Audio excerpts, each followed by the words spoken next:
Good morning. I'm Chris Rivera, President and CEO of the Washington Biotechnology and Biomedical Association at the 15th Annual Life Science Innovation Northwest Conference at Seattle's Washington State Convention Center. I'm here this morning with Rob Arnold, a serial healthcare entrepreneur. Rob, good morning, and thank you for being here. Good morning, Chris. Thank you. Do you mind telling me a little bit more about your background and some of your experiences? Sure. By way of background, started out in the software industry, have built and sold 3 companies, 2 of which were actually in commercial software. The third was actually in medical research, doing genomic analysis, and that's really was my introduction into the life sciences space, and then eventually into the healthcare space. Right. And what brings you to LSI&W this year? Well, LSI&W is a key community resource. So when you get a chance to now bring together all these different facets of innovators, customers that are trying to buy innovation, capital that is now looking to accelerate innovation in the market, it's the place to be. Right.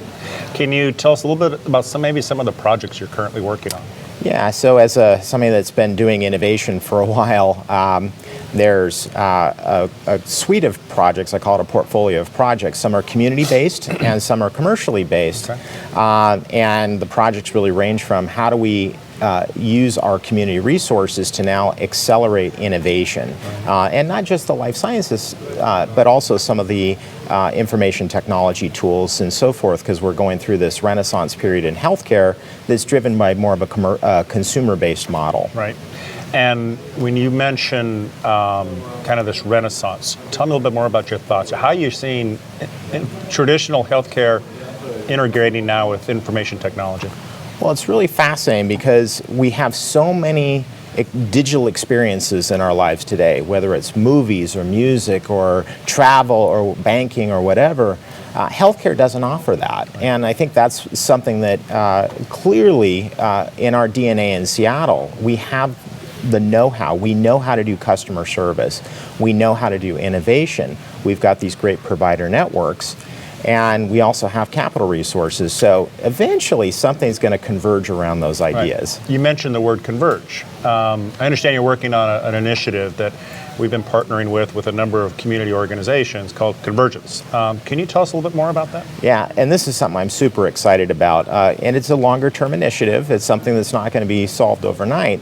But the idea of convergence, and there's a group of partners around the community. Some people have heard of Cambia Grove. Right. They've done this amazing job opening up this physical site in Seattle. It's actually not too far from where the convention center is. Right. And their mission has really been to be a place, a physical place where innovators, customers, capital can all get together and kind of work together to think about this new consumer-based world. They have the ability to bring in businesses that are interested in buying innovation and then offering it to their customer base. The other major thing that we have is how do we bring more of the innovators, the institutions like the UWs and the WSUs and all that other stuff, and their folks, their innovators, bring them together with customers that want to buy those innovations, and then also bring in capital. Convergence is how do we put all those little ingredients together and make the marketplace work more efficiently. And where do you see this in 5 or 10 years? How do you see Seattle playing a role in this whole healthcare renaissance? Yeah, well, again, another thing that's fascinating about Seattle compared to other areas, and there's 90 of these initiatives around the country right now, so 90. Wow. So it's a big, there's a lot of folks that see this opportunity.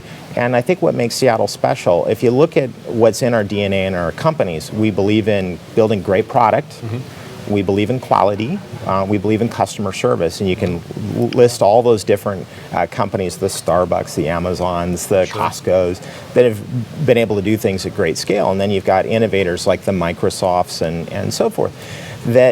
So we have all that DNA here, and I can't help but think that we're going to see a great opportunity for Seattle to uniquely participate. We won't do everything, but we'll do certain things really well. Yep. And another motivator for me is when I think about the future of consumer-driven healthcare or individual healthcare, we also have these great resources like Juno for, precision-type solutions. Right. So, how do we make sure that we're providing a really breadth and depth of tools to be able to make this process work better. From a selfish perspective, some of the greatest life science innovation has also come out of Washington State. Ultrasound imaging, bone marrow transplantation, some of the leading biologics. And you mentioned Juno, which is just on a skyrocket. But it's a great community that gets together and willing to talk to each other about this convergence.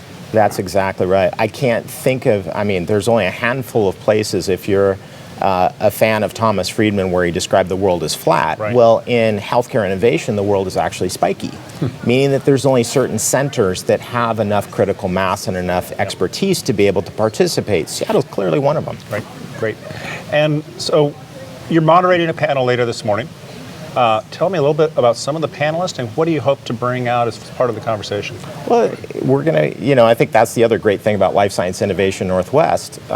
You're opening up the format to have these types of conversations. So the panel is really a discussion on how the consumer-based healthcare and how IT will play a big role in that. And so we've got a broad cross-section of folks that are going to participate. Ralph Derrickson, who's the CEO at Carina Healthcare. So they're the online doctor visit. We've got Rob Coppage, who kind of kicked off the Cambia Grove. Right. Colonel David McCune, who you just interviewed, is going to be on there. Abul Fazl Serjani from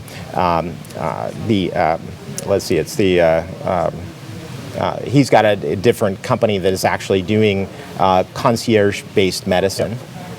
Well, it's exciting because if you look at LSI&W 5 years ago, digital health was really not even a conversation here. Absolutely. And now it's really becoming one of the focal points.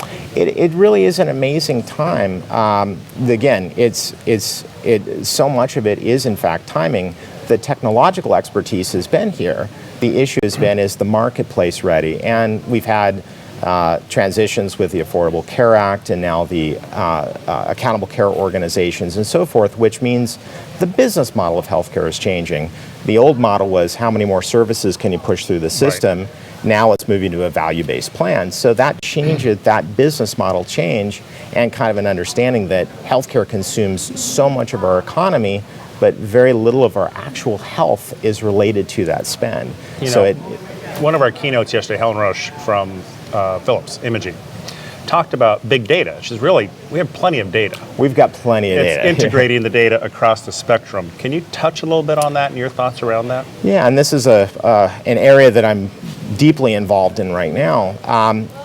Big data is really interesting. As you said, there's no shortage of data, and there's no shortage of computing power for that data. So we have all these great tools. The issue that we're still missing in the community is a context behind that data. So, for example, if you survey folks, they'll say data collection is still a challenge.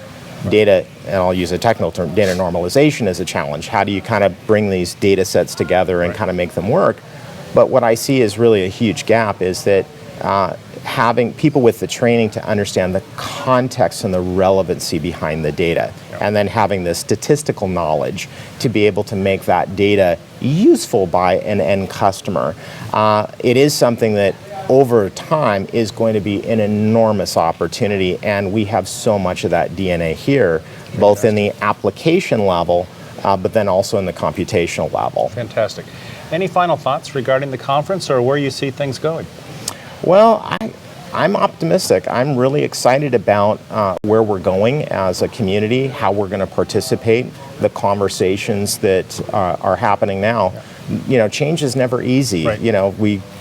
It's a process to go through, but so much of the entrepreneurial spirit, and again, as we've talked about many times, the sense of community is so unique. Absolutely. That's what's really keeps me motivated. So, Rob, it's great to have you here. We're thrilled that you're participating. You've really helped advance the digital health community here. We look forward to working with you in the future and making Seattle and Washington State really the epicenter for digital health and our healthcare community. Thank you very much. Thank you so much. Thanks, everybody. We'll see you later.